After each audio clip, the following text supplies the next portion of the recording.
د یو وخت خبره ده چې په یو رکوټي شان کلي کې یو غریب سړی اوسېدو چې د ده نوم ندیم و، چې د ده د خور یو زوړ شان کور او د یو وفادار سپی ساتلی و.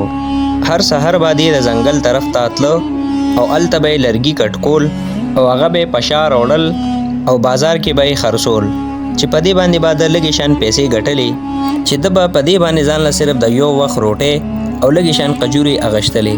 د ندیم چې کومه ښځه وه د دې نوم نایله و چې دا خشته ډېره وه خو د دې ژبه د تورې په شان تیزه وه او دا د غریبۍ نه تنګه راغلې وه او دې به خپل خاوند یو بیکاره او یو بدقسمته خاوند ګڼلو او روزانه به خپل خاوند له پیغورونه ورکول او د هغه سترګې به یې ځان ته ښکته کړې وې.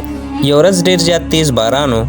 دا باران په ندیم باندې راورېده او ندیم یې لوند کړی و او ندیم ډېر زیات ستړی و او ندیم لرګي په اوږه باندې راغشتي او را روان و.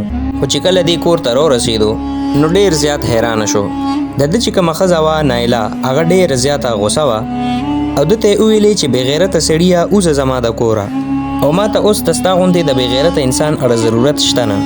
ندیم چې دا واورېدل نو ډېر زیات خفه شو او بیا یې ورته سلو غوندې وویلې نایله ته په هوش کې یې او که نه زه به چېرته ځمه ما سره بل کور کم دی.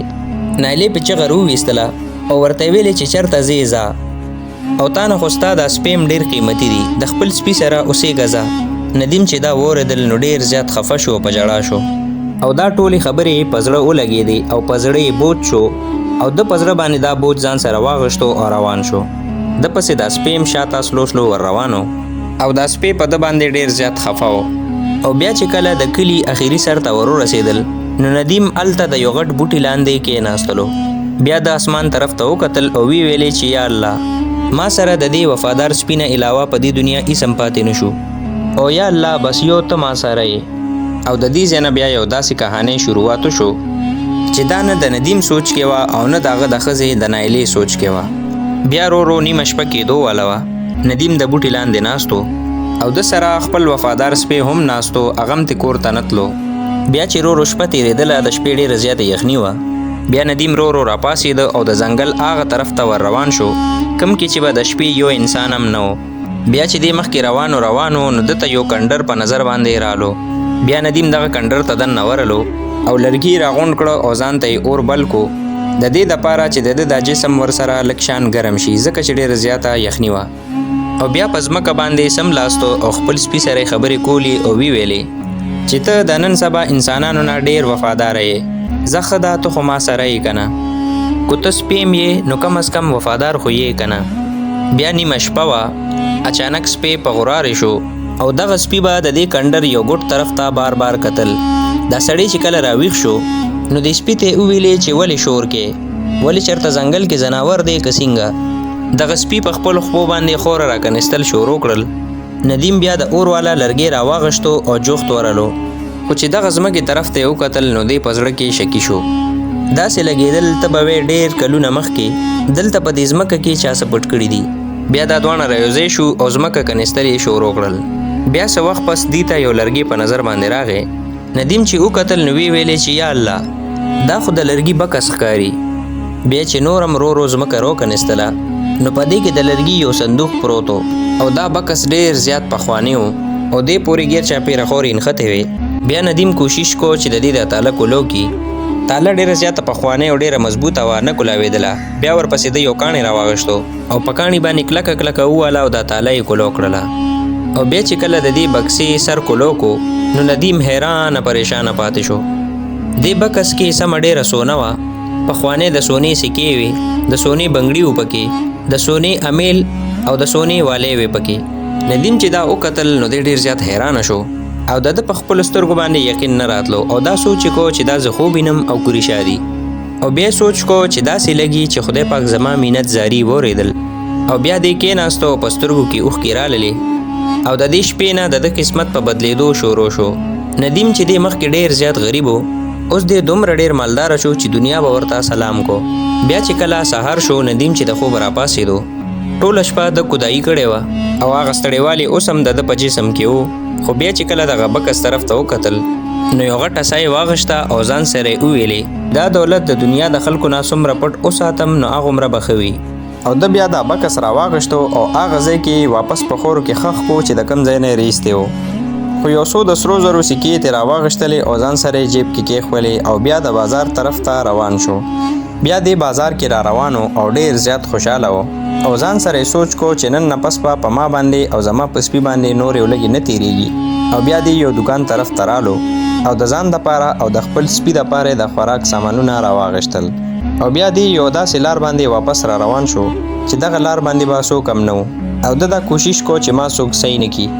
او بیا به هره شپه ندیم دې بکس طرف ته راتلو او دته چې به د څومره خرچې ضرورت و د هغې مطابق به د سونې سکې ایستلې او ده بیا د منډۍ نه سامان به پې اخیسته او په بازار کې به خرڅولو او ورو ورو یې د کاروبار چل زده کول شروع کړل. بیا یو څو هفتې پس د بازار په یو ګوټ کې د ځان له یو رکوټې شان دکان کولو کو. خو ده به ډېر په ایماندارۍ باندې دکان چلو او په ناپ تول کې به هېڅ قسمه کمي هم نه کو او سودا به یې هم ارزانه خرڅوله.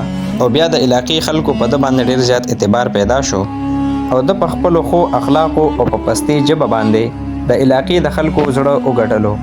او بیا ورو ورو د دې علاقې ماشومانو ښځو او سړو ټولو به دا خبره کوله چې د ده دکان سودا کې برکت دی. او بیا ورو ورو د ده شکل باندې نور راښکاره شو او د ده زندګي ډېره ښایسته شوه. خو دی به اوس هم دغه کنډر کې اوسېدو او د شپې به سپي سره ناستو او هغه ته به یې ویلې چې زما دوسته چاته هم دا پته نه لګي چې د دې علاقې د ټولو نه مالداره کس په یو کنډر کې خپل سپي سره هره شپه ناست وي او هغه سره یو ځای روټۍ خوري. او ده وویلې چې خلکو سره دولت راشي نو هغه بدل شي خو زه به داسې نه کومه. بیا ورځې تېرېدلې او بیا ورو ورو د ایماندارۍ په وجه باندې د ده کاروبار نور هم ترقي وکړله. بیا څه خلکو به د ده تعریف کو او څه خلک به ده ته سوځېدل خو د ده ترقۍ ته ټول خلک حیران وو.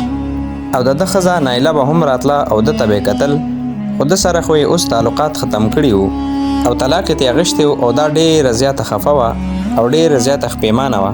او دې به بیا د نورو ښځو نه تپوسونه کول چې دا هماغه ندیم دی کوم چې به لرګي خرڅول. دغه ښځو به ورته ویلې چې او ورته به یې ویلې چې الله پاک د انسان حالات بدلوي.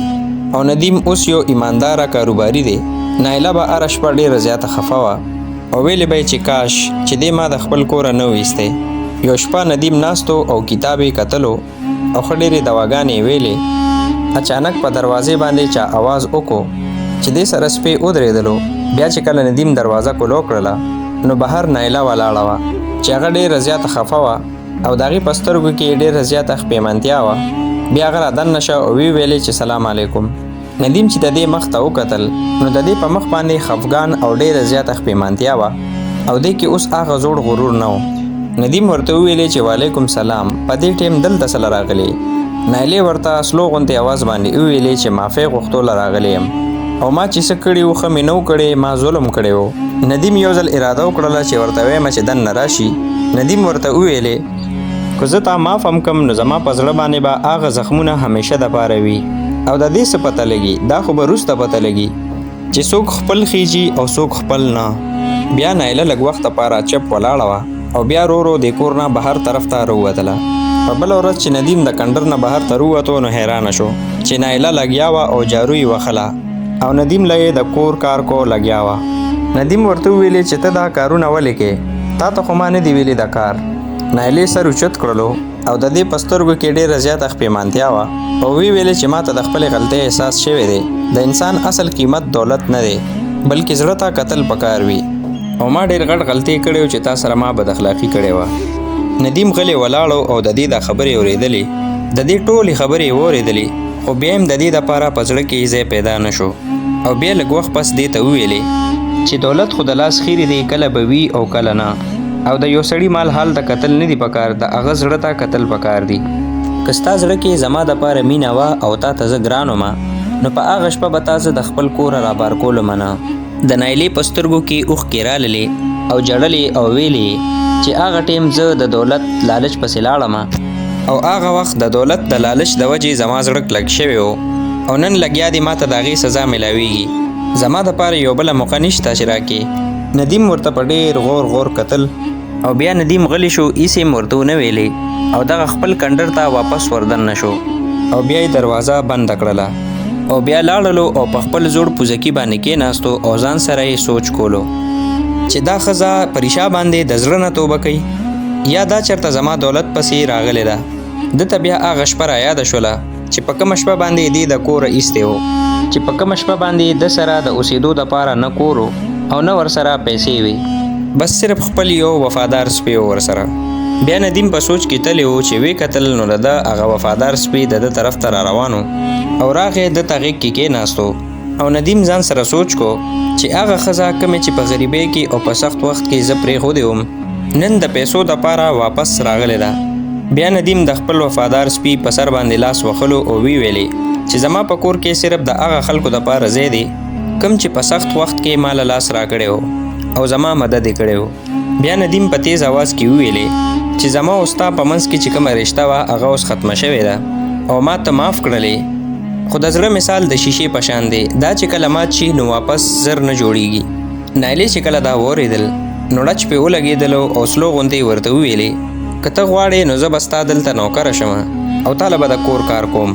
ندیم ورته وویلې چې نه نایلې نه، روزانه چې زه تا ته ګورم نو ما ته به هغه زوړ وخت رایادېږي او زما زړه به خفه کېږي او ښه خبره به دا وي چې ته د دې ځای نه لاړه شې. بیا نایله په ژړا شوله، خو د دې په اوښکو کې صرف خپېمانتیا نه وه بلکې دا د غمال دولت پسې هم ډېره زیاته خفه وه کوم چې دې په خپله لاس باندې وبایللو. بیا ورو ورځې تېرېدلې او هغه کنډر کوم کې چې به ندیم خپل سپي سره اوسېدلو هغه یو داسې ځای جوړ شو چې خلک به ندیم دپاره دغه ځای ته د مشورې اخیستلو دپاره راتلل او په بازار کې هم خلکو ندیم سره ورو مینه شروع کړله او ندیم ته د خپلې ایماندارۍ په وجه باندې دومره غټې کامیابۍ میلو شولې کوم چې خلک په خوب کې هم نه ویني. بیا چې کله بازار ته یو ورځ یو کس رالو نو هغې خلک ډېر زیات حیرانه کړل. یو ورځ داسې چلو چې بازار کې یو سړی را روانو چې هغه نوې او ګرانې کپړې اچولې وې او خشته بوټان یې اچولي وو چې دا یو ډېرې غټې رتبې والا کس و. بیا ندیم طرف ته رالو او وی ویلې چې سلام علیکم، زما نوم انور دی او زه د گورنر کس یم او گورنر ته ستا په شان د یو ایمانداره کس ضرورت دی او موږ دا غواړو چې ته د کلي طرف نه الیکشن ته ودرېږې او تا ته به بنګله نوکران او ښه ډېرې پیسې میلو شي. ندیم چې دا واورېدل نو غلی شو ځکه چې د خو ټول عمر تبر په لاس کې ګرځولی و او لرګي به یې کټ کول او نن ده ته د الیکشن دپاره سیټ میلاوېدو. ده ورته بیا جواب کې وویلې چې زه خو یو داسې غریب کس یم چې ما په کنډرونو کې شپې تېرې کړي دي او زه د حکومت بوج نشم اوچتولی او چېرته داسې نه چې ما نه وروسته ظالم جوړ شي او زما اوس په خپل ځان باندې پوره یقین نشته، په دې وجه زه ستا دا پیشکش نشم قبلولی. انور چې دا واورېدل نو ډېر زیات حیرانه شو او وی ویلې چې دنیا خلک د دې رتبې حاصلولو دپاره منډې وهي او تا ته میلاویږي او ته یې نه قبلې. ندیم ورته جواب کې وویلې کم خلک چې رتبې پسې ګرځي نو هغې نه اکثر خپل ایمان پاتې کیږي او چې تر څو پورې زما زړه مضبوط شوی نه وي نو تر هغې پورې زه په انسانانو باندې د حکم چلولو قابل نه یم.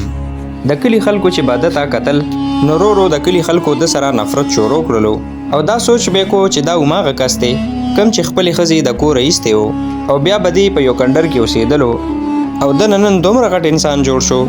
دا هغه ټیم و چې په ندیم باندې اصل امتحان شروع شو ځکه چې دولت ګټل دومره ګرانه خبره نه ده خو د خپل زړه نه د دولت مینه لرې کول دا یو ګرانه خبره ده.